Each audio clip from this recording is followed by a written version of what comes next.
Kasus Vina. Benar, untuk kasus Rivaldi sendiri sangatlah terpisah.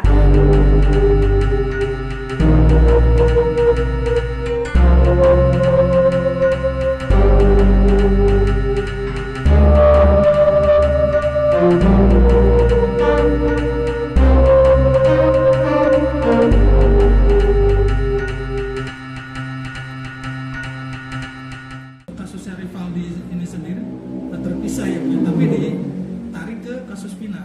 Benar, untuk kasus Rivaldi sendiri sangatlah terpisah.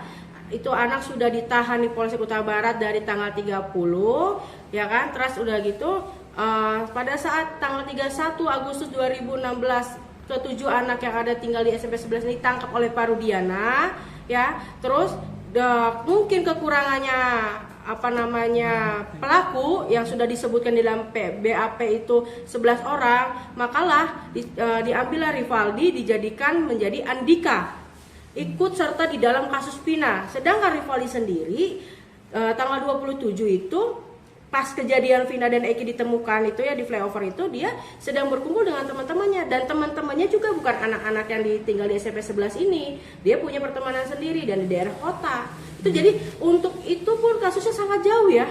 Nah, sedangkan gini, untuk menariknya lagi adalah kasus Rivaldi di tanggal 29 yang penganiayaan dan pembawaan sajam itu sudah divonis ya.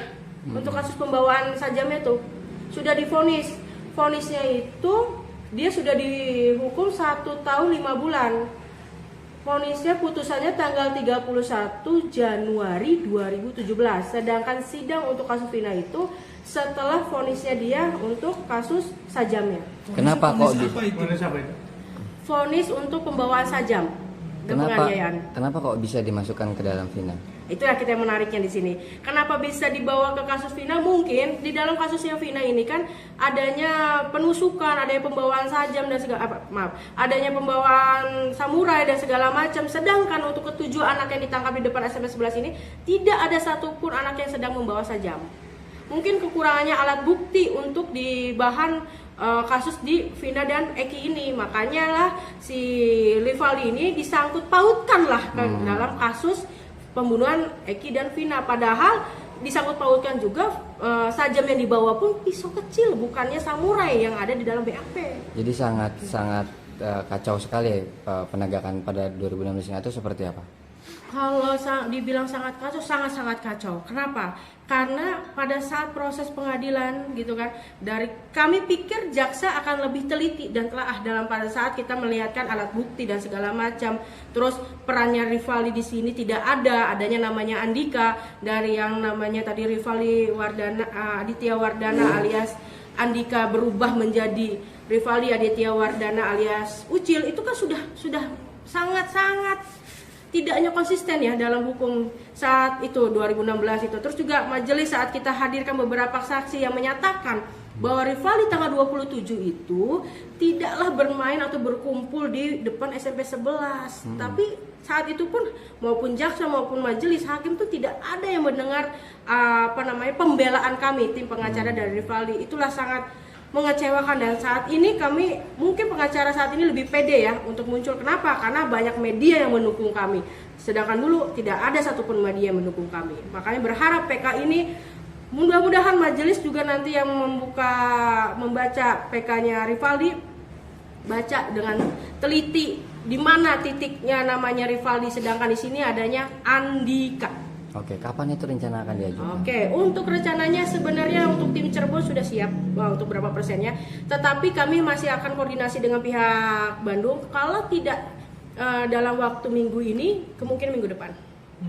Intinya kami akan secepatnya mengajukan. Kenapa? Karena proses HK ini kan sudah selesai ya. Kami tidak ingin berita ini mandek di minggu ini. Tidak, bukan apa-apa. Kalau semuanya berhenti di sini, nanti nggak akan ada lagi konsumsi. Ini anak-anak ini harus perlu dukungan semua masyarakat Indonesia untuk mendukung. Ini termasuk media yang harus terus mendukung kami, terus follow up berita ini biar masyarakat tahu di mana kesalahannya. Termasuk mudah-mudahan pun Pak Rudiana juga mau ya jadi saksi kami, mau datang ke pengadilan, karena kan statementnya Bapak menyatakan bahwa Bapak tidaklah menangkap Rivaldi.